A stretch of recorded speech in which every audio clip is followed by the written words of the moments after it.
How to write a winning demand letter.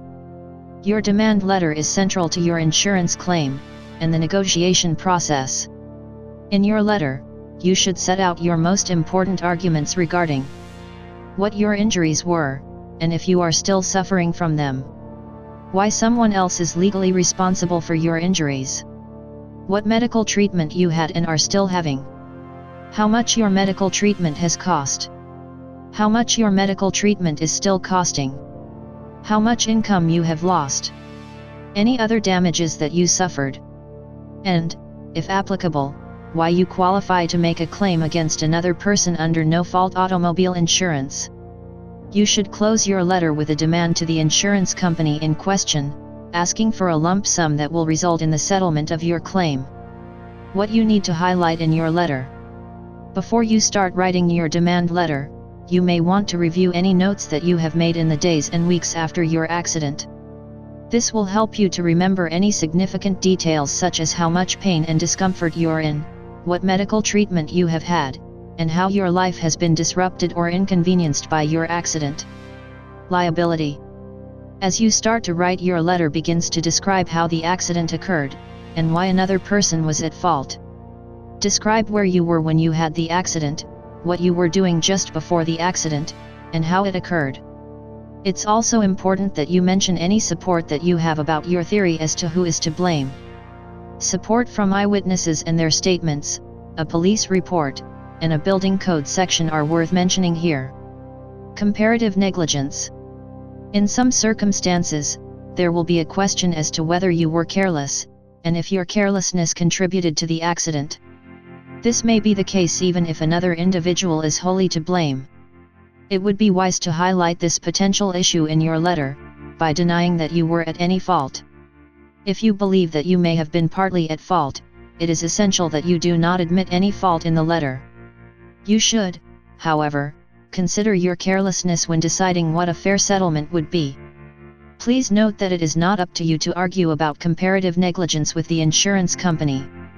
If an insurance adjuster starts to argue about comparative negligence, you should feel free to discuss this issue with them then. Your injuries. In your letter you will need to go into detail about your injuries, explaining how much pain you are in, how long you have been recovering from your accident, how difficult the recovery is or was, the negative effects that the injuries have had on your day-to-day life, any permanent or long-term injuries you are suffering from, particularly those which are disfiguring or disabling, and those which have left you with permanent scarring, pain/soreness, or stiffness. If you can, use as many medical terms as possible.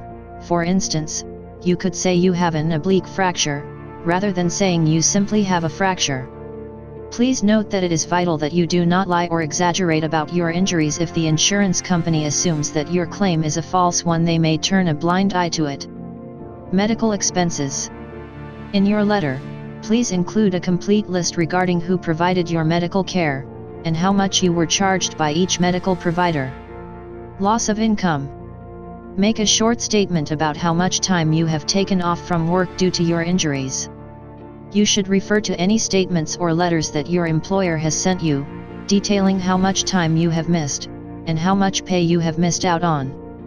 If you are self-employed or irregularly employed, please give a full and complete explanation as to how you arrived at the total figure you have given for loss of income.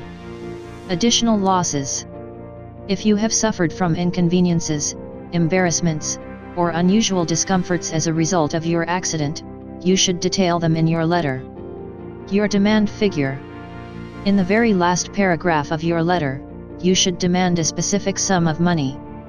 This sum will be the total amount of compensation that you are demanding for your loss of income, pain, medical expenses, suffering, and any other losses.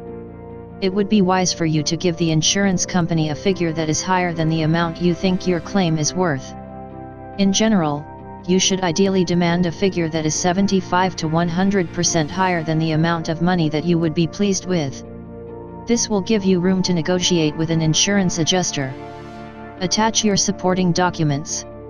Send the insurance company copies of any bills, documents, letters, or records that support the information that you have put in your letter. You should hang on to the original copies of these documents, as you may need to make a copy of them at a later date. Your demand letter is hugely important when it comes to getting a fair settlement. You may, therefore, want to make a note of all the relevant information that you'll need so that you have everything to hand. Write a few draft letters, and try to get as much information across as possible so the insurance company knows exactly what happened, and how much you are claiming for. A well-written demand letter needs to be convincing, contain supporting information, and a demand figure that you would be more than happy with. Tagline/description for video displays. If you currently are suffering from a personal injury and are unable to read how to write a winning demand letter, please watch our Injurypedia videos so you can gain the personal injury information and answers you are seeking.